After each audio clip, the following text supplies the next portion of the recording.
Alright guys, how's it going? Today we have a bit of a different episode. I'm not reviewing one of my games. I'm not playing the cow opening. And we're not playing one of my games. Today we are going to review one of GothamChess's game.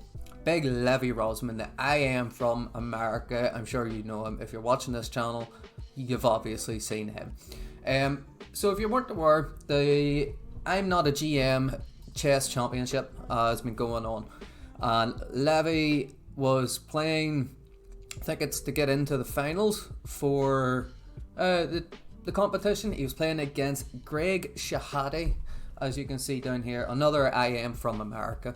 Now they had three different types of matches. They had 5+1, so 5 minutes plus 1 second intervals. They had 3+1, and they had 1+1. Now, in the 5+1 Gotham, I think he just went down by 1 point. Come out the end of, I think it was 4.5, 3.5. Into the 3+1, again, I think Greg Shahade had a few more points.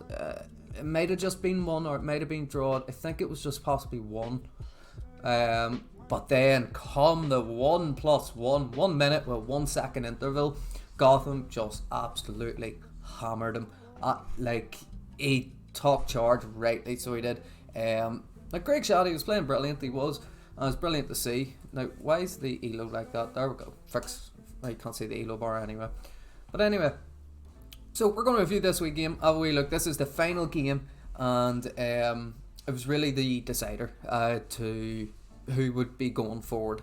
Because come the 1+1, they're all very even. Just because of the format and stuff, Greg, he had one final opportunity to get it. So we're going to review it from Gotham's side. So here we start off with a French defense, the Rubinstein variation.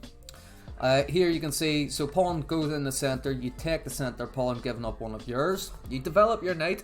White immediately trades off the knight, damaging the pawn structure. Now, yes, you could have taken with the queen, kept your pawns all together. It does give White the advantage here, but I'm not going to question what Gotham did. He's a lot better than me, obviously. So you get the knight out, White gets a knight out, Black gets a knight out, Bishop pops out, and you're about to create this wee loft for the Bishop to look along the diagonal. And in doing so, Black just continues to develop the rest of his pieces, gets his bishop, you make that wee loft. Levy gets his wee fianchetto. In this position, we move the queen. White moves the queen up in front of his king, possibly to prepare to castle this way or this way, so it gives him the chance to see what Black is doing, where he's putting all his forces and his pieces, and then make the decision from there. This piece is obviously, that's where a lot of the tension is at the moment. But it wouldn't be good for Black to take. So, castle's queenside. This adds another defender to this piece. So now there's 3 pieces looking at this while they're defending it, while there's only 2 attacking. And in doing so, Levy decides to reroute, try to get an attack going somewhere else. He creates a, what's the word for this? It's not a battery. We'll call it an RPG. He creates an RPG with his rook pieces and his queen, even though queen's Q. But in doing so, I realise that a lot of the tension and a lot of battle's going to go on in the centre, so there's a lot of shuffling around your pieces. This was a very simple move. You move your rook over, attack the weak pawn, force him to put it out on a dark square. And this is just again a waiting move, getting your king to a wee bit of safety there. It's quite common, and you did also see White do the same thing too. Levy jumps his knight into the centre, attacking the bishop, attacking the pawn. Well, that's not really an attack, but he's attacking the pawn. No, bishop. The large pawn, basically, when it's sitting there. He takes it, and in doing so, he gives White the opportunity to connect his pawns and create a pawn majority on this side of the board, as Black is missing a d-pawn. Game continues. We pushing the pawns, blocking off the light squared bishop. Now, White's light squared bishop is very powerful. Lucy, don't even think about it. Lucy, get down. Get down. Yeah, I swear, my cat's like a parkour king, or he thinks he is anyway. Yeah, White's light squared bishop is very powerful, as all his pawns are compensating for the fact that his dark squared bishop is gone. And there's a wee trade here in the centre. The bishops disappear along with a pawn each.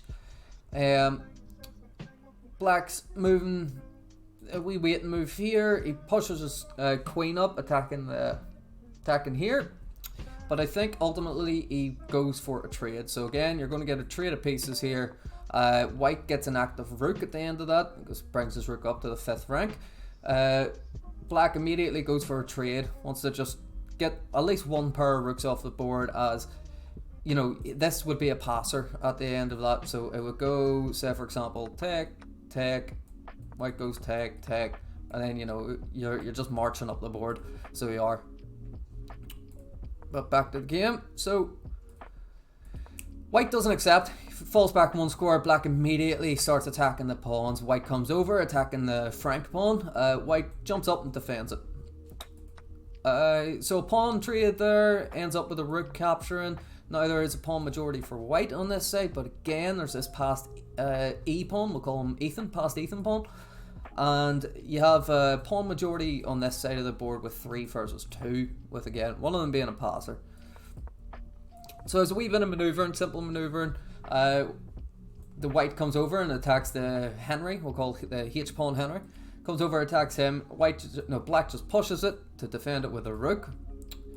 He falls back then, attacking the flank pawn again. So then say there was a trade, so he makes a wait move, goes there. So go take, and he takes with check. That would give Black the opportunity to possibly get his king in the center, but you're just massively at a disadvantage here. So that doesn't happen. He pushes the pawn, being defended by the Ethan pawn. Ethan is defending Frank.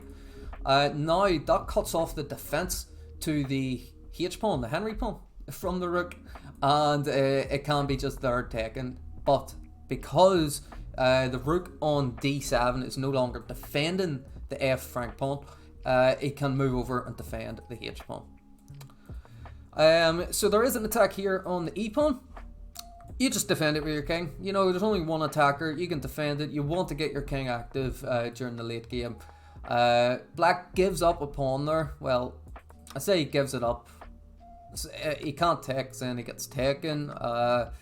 He could take like this, but then it would just end up, you know, nearly just as bad. So it would, you know, white has a slight advantage there. So he gives it up, and in doing so he gets his pieces a lot more active. Now, white is only 2 squares away from promoting, but it is blocked by the rook at the moment, and this rook is, say again, just a simple move. This rook is coming down here, and the pawn is going to get through. So it is really, like, there's nothing you can do. You could go here, and then white just comes down and defends it. You can't take. Oh well, hold on, it's a miss. Rook g2. What would have been better in that position? So let's say this trade happens. Again, we'll do a wee wait move. Let's say this trade happens. Then I go take. Black comes in and attacks. Best move in this position. There, force the trade again, and then you're promoting with check. So yeah, it's very tough, and the fact that Levy was able to hold it off here, he's able to snatch up the pawn by doubling his rooks. White then doubles his rooks vertically. He loses a pawn there, the H pawn. He gives a petty check. Black offers a trade. White does not accept, and in doing so, he allows one of Black's pawns to get even closer. And again, he's just giving checks everywhere. So again, there's another check. So white can't move here, there, or here. No, well, he can't go there either. So in doing so, he only has 1 or 2 moves. 3 moves. He moves king here to the d3. He moves king to d2, or he can block it with. Well, he can't really block it, because if he blocks like that, he's just losing that one. So what happens is that's not what happens. Oh, that is actually what happens. Sorry. And in this position, no, hold on. Is that what happened, or is my computer just freaking out here at the moment? Yeah, no, that's it. And then he resigns. I don't know where the timers have went. There was timers, but they've disappeared. I don't know what's happened to them. Give it a wee refresh. There we go. Yes, so I knew there was timers. He ended up at the very last moment. He resigns with 3 seconds left because ultimately, with this happening, that is the position he resigned in, isn't it? What position did he resign in? He resigned here, so he did, because there's just so much. Black has such a big advantage. White's best move would be to go here with his king, then just takes, then computer gives a3 as White's best move. And then let's have a look, and we've got rook check, king to d3, pawn check, king moves up, and you know, you're just promoting. You're just getting away with it. So that's how Levy is now into the I Am Not a GM finals. I believe it is the finals, and God knows we will be watching and reviewing that because that would be some match. Levy has been amazing, so he has. He finished this game with a 95.7% accuracy. See if I get that up, can it? Yep, as you see there, 95.7% accuracy.